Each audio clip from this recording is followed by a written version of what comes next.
But what we know for certain is that at some point in the early 21st century, all of mankind was united in celebration. We marveled at our own magnificence as we gave birth to AI. Every single year since ChatGPT blew up, somebody on your feed has said, "This is it. The AI bubble is about to pop." It just doesn't happen.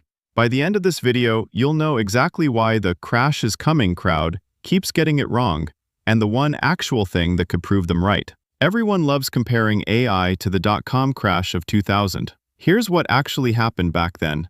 Companies with basically no customers and no money coming in were worth billions just because they had .com in the name.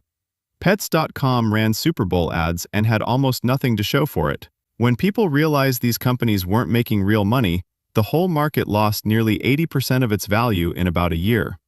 That's the key thing people forget. .com companies were burning cash with basically no revenue. Now compare that to today.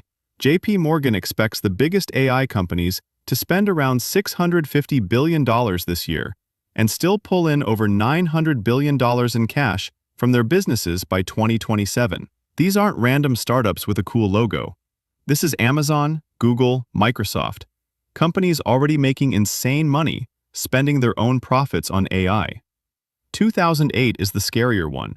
That crash wasn't about hype, it was about debt nobody could see.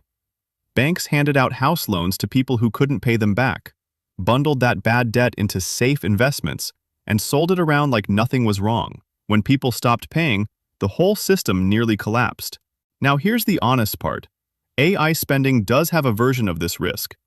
Some of these companies are quietly signing deals worth hundreds of billions of dollars that don't even show up in their official spending numbers yet. That's a real thing to watch. But here's the difference that actually matters. A house loan gets worth less every year it's unpaid. A data center full of GPUs is getting used immediately, and companies literally can't build them fast enough. Every hyperscaler right now says they're limited by how much they can build, not by people wanting less AI. That's not what a dying industry looks like. Let's be real for a second. People have been calling AI a bubble since GPT-3 came out in 2020. 6 years of any day now. And every single time, AI companies just keep making more money. OpenAI alone went from basically nothing to around $20 billion a year in revenue, tripling in just 12 months. That's not a company running on hope. That's a company with actual paying customers.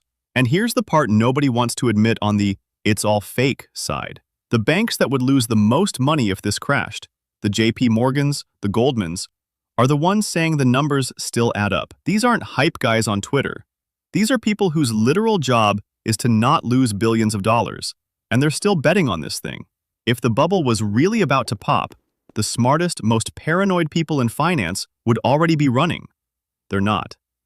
Now, to be fair, this isn't AI can never fail fanboy talk. There's a real way this goes wrong. It's just not the way people think.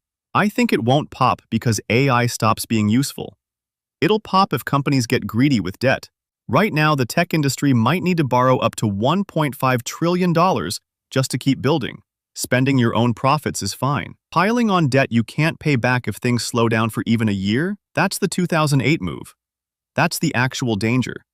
It could also pop if companies keep saying their AI hardware lasts way longer than it actually does, just to make their books look better. Some estimates say depreciation numbers set a few years ago are already off by close to $176 billion, basically lying to yourself about how fast your equipment is losing value. And honestly, it pops if regular businesses stop finding new uses for AI and demand just flat lines, while everyone's still building like it's going to 10 times forever. So no, the bubble doesn't burst because AI was fake. It burst if the people running these companies get reckless with other people's money before the actual demand catches up. That's on them, not on the technology.